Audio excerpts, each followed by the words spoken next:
Айымжан апа 40 жылдай ұстаз болып қызмет еткен. Жастайынан газеттерге мақалалар, қысқа әңгімелер, естеліктер жазуға, ұйқастар жаздыруға өте құмар болған. Отбасында 10 бала бір-бірімен тату, өте бауырмал болып өскен. Шығармалар жазуда асқақ армандар мен қиял көгінде қалықтауға үнемі бір-біріне көмектесіп, күліп ойнап, балалық шақтары өте көңілді өткен.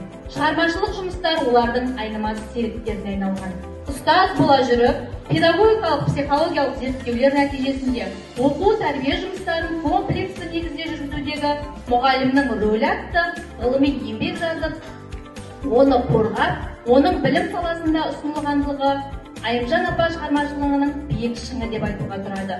Ата ене, қайнаға, көке аналар және жолдасының аруақтарын атап, сыйластық және сырлы сағыныш атты кітап жазуы, баспасөз беттерінде өзекті мәселелерді қозғауы өзінше бір белес.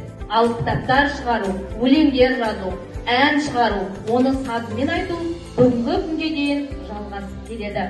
Бірнеше сахналық көріністер мен спектакльдер жазған. Олардың бірнешеуі TikTok, YouTube каналдарында жарияланды, айтылды.